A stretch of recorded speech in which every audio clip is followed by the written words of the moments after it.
Siya ay isang boksingero. Isa ring coach. Nakaranas ng higit sa 200 profesional na mga kaganapan.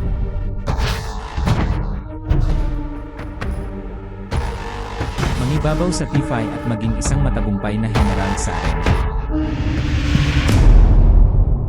Siya ay isang boksingero at isang bagong dating.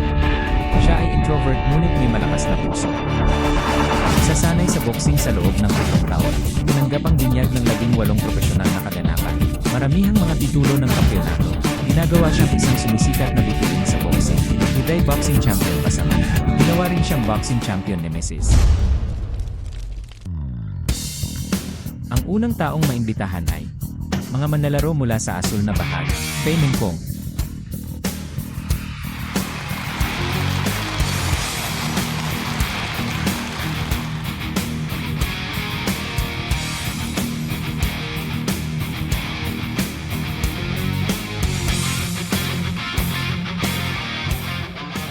Susunod, imbitahan namin ang aming mga baguhang Chino para sa iyo. Liu Lei mula sa pulang bahagi.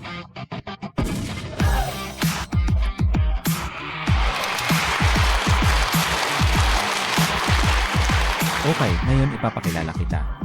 Yung dalawang side na nakaharap namin, ang mga kakayahan ng asul na manlalaro ay hindi malinaw.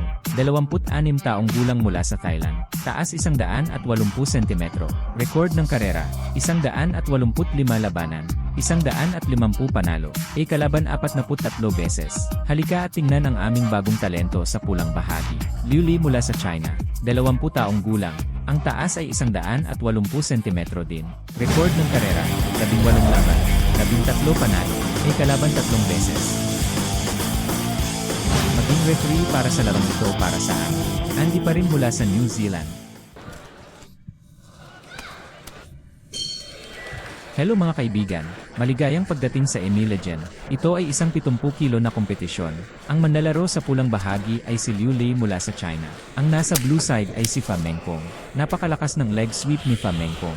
Si Fa Mengkong ay isang napaka-introvert na manlalaro. Sa unang tingin, hindi siya gaanong nagsasalita sa buhay. Siya ay isang Muay Thai fighter na nagtatrabaho bilang isang coach sa China. Ang manlalarong ito ay nakipagkumpetensya sa iba't ibang antas. Pinalo ang sikat na Muay Thai champion. Halimbawa, si Siti Chai, natalo din sa ibang level. Ang pinakasikat na bagong liisa champion ngayon ay si Cao. Ngayon at mamaya, siya pa rin ang kampiyon ng T5 noong 2013, taunang T5 champion. Si Liu Lei ay nagsanay din sa Thailand sa buong taon at nakatanggap ng purong pagsasanay. Tunay na Europa. Masinsinang pagsasanay sa mga diskarte sa kickboxing. Sa makatuwid, mayroon siyang katigasan ng estilong Thai at maaari ring makamit ang makinis na mga suntok. Head crossing action. Kapag tinitingnan ko itong Fa Mengkong, nakita ko ito sa impormasyon. Medyo mahina pa rin ang kanyang boxing technique. Pagkatapos ng lahat, ito ay purong Thai na estilo ng pakikipaglaban. Tingnan mo itong malaking swinging fist na ginamit ko lang sa likod ng kamay ko. Ito ay talagang tungkol sa mga tagumpay sa boxing. Ordinaryo, tulad pa ng Muay Thai fighter na ito. Pero itong left leg sweep, ito ay talagang mabilis at mabigat. Nakinig ka ba kay Liu Lei? Kita mo, ito ay depensa pa rin sa mga nakabaluktot na braso. Gusto kong hawakan ang aking ulo at pumasok at gumawa ng ilang kombinasyon ng mga galaw. Kombinasyon ng boxing. Masyadong mabilis ang sweep kick na ito. Napakabilis ng sweep kick. Walang pagkakataon si Liu Lei na gumawa ng anuman. Counter-attack pagkatapos ng sweep kick. Ang tipikal na estilong Thai ng pakikipaglaban. Mas kaunting mga teknikal na kasanayan sa boxing. Naghahanap din ng mga pagkakataon habang umuurong ng hakbang-hakbang. Napakabilis na sweep kick. Tingnan mo ito, layo ng kalaban. Ritmo. Sa tingin namin ang manlalarong ito na si Fa Mengkong ay napaka-interesante. Pareho sa field, napaka-low-key.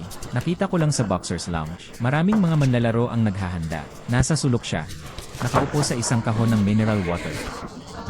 Iniisip ng isang tao, walang pumapansin sa kanya. Napaka-low-key. Tingnan mo ang field. Ilabas ang paa. Malalaman ng pamilya Hang kung mayroon sa sandaling kumilos sila. Alisin ang iyong mga binti. Gaya ng inaasahan, nasa level siya ng isang T5 champion. Pambihira, ngayon ay tiningnan namin ang mga pagtatanghal ng ilang mga manlalarong Thai. Ang estilo ng paglalaro na ito ay pareho. Walang maraming pag-atake na tulad nito sa boxing.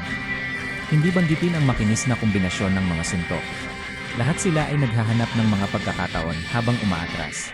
Wasakin ang nag-iisang sweeping kick na ito sa oras. At ang pamamaraang ito ay walang laman. Kung tutuusin, halos 200 laro na ang naglaro niya. Ito ang karanasan ng maraming laban. Tignan natin kung makakagawa si Liu Lei ng ilang pagbabago sa ikalawang laro. Una sa lahat, ang unang bagay ay dapat na paikliin ang distansya. Ang pakalawa ay kung paano haharapin si Fa Mengkong na napakabilis. Isang napakatumpak na pagwawalis na sipa gamit ang kaliwang binti. Sa tingin ko ang Fa Mengkong na ito ay bihirang tumama sa mga airstrike gaya ng nakikita mo. Lalo na kung walisin mo ang iyong binti sa kaliwa, subukang huwag hayaan kang umiwas. Kahit walisin ko pa sa braso mo, kahit walisin mo ang braso mo, masakit. Kung ang iyong mga braso ay hindi nakaharang, diretsyo kung tatamaan ang tadyang mo at masasakit pa. Panatilihin itong ganito sa mahabang panahon. Maya-maya ay hindi ka na makakapit. Hindi ko kaya itong sipa. Okay, isa pang sweep kick. Fa Mengkong. Ito ay depensa laban sa boxing. Marahil ay hindi gaanong karanasan.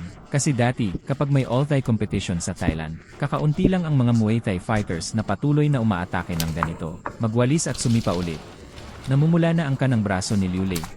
Ang pag-atake ng tuhod na ito ay nakakatugon sa pag-atake.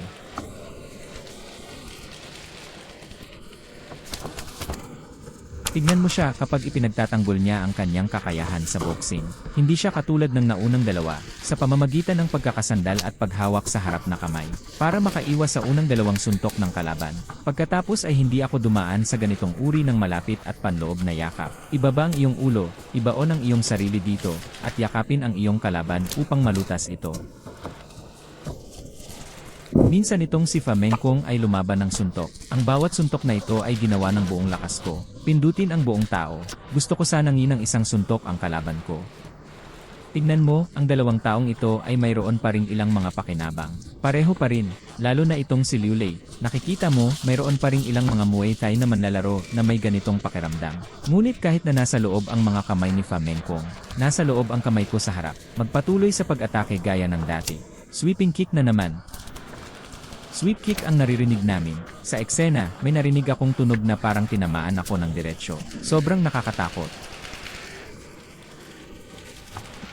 Sa palagay ko ay hindi dapat gawin ito ni Liu Lei sa oras na ito. Matapos ang iyong pag-atake sa boxing ay makita ng kalaban. Tama ang tuloy-tuloy na kombinasyon ng mga suntok. Ngunit sa palagay ko dapat mong panoorin ito sa bawat oras. Kung hindi, ito ay nalutas sa pamamagitan ng pag-atras ni Fa Mengkong. Kung hindi, kung hinawakan mo ang iyong ulo at tinamaan ang iyong mga braso. Sa oras na ito, sa tingin ko ay ginagawa mo ito pagkatapos ng ilang magkakasunod na kombinasyon ng suntok. Magdagdag ng mababang sweep leg. Sa tingin ko mas magiging maganda ang epekto. Tingnan ang kanang braso at balikat ni Liu Lei, na pula at namamaga.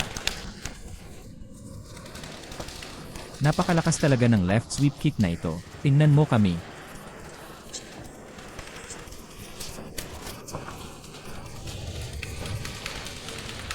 Kung naglaro ako laban sa mga manlalarong Thai noon. Kasi compared sa mga Thai players, sa bilis ng kanyang sipa, hindi natin kayang sabayan ang bilis ng paggawa ng knee lifting defense at leg defense. Ang tanging paraan para harangan ito ay gamit ang iyong mga braso. Madalas tapusin ang bawat laro. Namamaga na ang braso ko dahil sa pagsipa niyan. Napakataas din ng presyong ito. Kahit manalo ka, alalahanin ang pinsala sa braso. Maaaring madalas tumagal ng kalahating buwan bago mawala. Ang low-key na si Fa Mengkong na ito. Pagkatapos ng ikalawang round, itaas ang iyong mga braso. Siguro medyo mas mataas ang profile. Kaya minsan nakikita mo ngayon, harapin mo itong Muay Thai fighter. Mayroong maraming mga paraan upang harapin ito noong nakaraan. Ngayon ay higit pa kapag sinimulan niya ang kanyang mga sipa. Pigilan gamit ang sarili mong malalakas na suntok. Huwag bigyan ang kalaban ng distansya upang iangat ang kanyang mga binti. Mas malapit kaysa sa distansya sa pagitan ng mga binti ng kalaban. Ang distansya sa pagitan ng kalaban at ng kalaban. Ano ang problema natin? Dahil ang mga manlalarong Thai ay nagsimulang mag-practice noong sila ay 7 o 8 taong gulang. Araw-araw at ang pangunahing kasanayan niya araw-araw ay ang mga sweeping kicks. Maaaring libo-libo bawat araw. Sipa na naman ang libu-libong paa. Ang bilis ng pagsisimula ay napakabilis. Kahit na ipatupad natin ang taktikang ito, maaaring mahirap din itong ipatupad dahil ito ay masyadong mabilis. Kapag una kang nagsimula, makikita mo, huli na, ang mga binti ay bumagsak sa iyong mga braso. So ibig sabihin, walang pinakamalakas na martial arts sa mundo. Ang ikatlong round ng laban sa pagitan ng dalawang panig. Si Liu Li ay sumusulong pa rin ng hakbang-hakbang, pero masyadong mabagal ang takbo niya. Isa pang high sweep, dalawang sweep kicks. Sa ganitong paraan kaya ng kanyang mga braso ang lakas. Tama yan. Kung gayon, ipagpatuloy mo ang laban. Mahirap para kay Liu Li na saluhin ang kanyang nagwawalis na sipa. Sweeping kick na naman, masyadong mataas ang presyo para sa pasukan ni Liu Li. Ang kasalukuyang ritmo ni Liu Li ay ganap na kay Fa Mengkong. Hindi siya dapat sa ganitong bilis, nakikipaglaban kay Fa Mengkong. Tatlong lungges kasama ang Muay Thai. Kung gagamitin mo ang ritmong ito, paano mo matatalo ang isang purong Thai na manlalaro? Ang ritmo ay Muay Thai style ritmo. Ang bilis ay dapat na patungo doon. Li Penghe matuto mula kay Li Penghu. Patuloy na umuusad at paatras, nagkukunwari. Hindi ako sigurado kung kailan papasok. Ngayon tingnan natin ang dalawang taong nag-aaway sa isa't isa. Nang suntukin ni Fa Mengkong, halatang halata pa rin ang puwang sa ulo. May posibilidad na makapasok ang kamao mo. Ngunit paano si Liu Li? Tingnan mo, nanganganib kang sipain ni Fa Mengkong ng ilang mabibigat na sipa. Nang tuluyang makapasok, sinuntok ko ang ilang kombinasyon ng suntok ng sunod-sunod. Karaniwang nangyayari na magkayakap silang dalawa. Hindi mo mapapalawak ang iyong sarili ng ganito. Ang mga partikular na pakinabang ng isang magandang lokasyon ay kapaki-pakinabang sa'yo. Huwag mo na siyang hayaang mawala ulit. Sa katunayan, kapag ginamit ang boxing ni Liu Li, sa tingin ko ay gumagamit siya ng medyo mas kaunting mga uppercut. Ang ganitong uri ng straight line na suntok na medyo mas mid-range at malayo ay may mas maraming swinging na suntok. Ang ganitong uri ng suntok ay medyo madaling ipagtanggol laban. Bukod dito, ang kombinasyon ng mga suntok na tumatawid pataas at pababa ay tapos na lahat ng lumilipad na mga mata. Kita mo, si Fa Mengkong ay nagiging mas nakaka-relax ngayon. Sa panahon ng Liu Li, kailangan mong atakehin ang tiyan ng higit pa. Dapat mayroong higit pang 3-dimensional na pag-atake na tumatawid pataas at pababa. O pagkatapos mong gamitin ang iyong kaliwang hook, idagdag mo ang iyong mga tuhod, magdagdag ng isang tuhod o isang binti, tapos tumama ulit, para gamutin ang sarili. Napakalakas na distansya ng pagsuntok. Panatilihin itong nakadikit. Pagdating ng kalaban mo para yakapin ka, kailangan mong umatras ng makatwiran. Ngunit hindi tayo dapat mag-withdraw ng labis. Pero kapag umatras ang kalaban, kailangan mong idikit ito. Ano ang problema ni Liu Li? Kapag niyakap ka ng kabilang partido, nahulog din siya sa sitwasyon ng patuloy na pagyakap sa isa't isa. Isang hindi pagkakaunawaan. Hindi ka magaling sa bawat distansya. Hindi ka magaling sa gitna at malapit. Hindi magaling sa sweeping distance. Tapos mag-aaway kayo at magkayakap ng malapitan. Hindi magaling dito. Sa oras na ito, kailangan nating kontrolin. Posibleng gawin ang hugging distance sa Fa Mengkong. Sa ganitong distansya, dapat nating kontrolin ang mga kamay ni Fa Meng. Pigilan mo siyang ilagay ang kanyang mga kamay sa'yo. Kung hawakan ka lang niya, madaling gawin ang ilang mga diskarte para sa pagyakap. Kontrolin ka agad. Nakikita mo, si Liu Li talaga sa oras na ito. Pagpasok sa ganitong distansya, gusto ko lang talagang tamaan ng inyong shoot. Gustong yakap.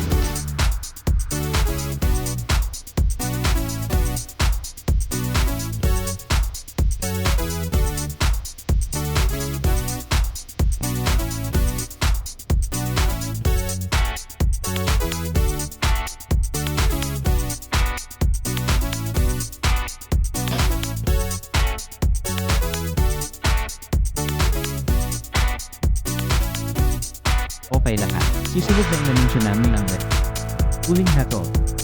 Ang referee mo isa ay nakakuha ng 30 ng bawas 27. Ang referee mo dalawa ay nakakuha ng 27 tandang bawas 30. Ang referee mo tatlo ay nakakuha ng 29 tandang bawas 28. Kaya, ang manalo ay kulay pula. Panalo si Red.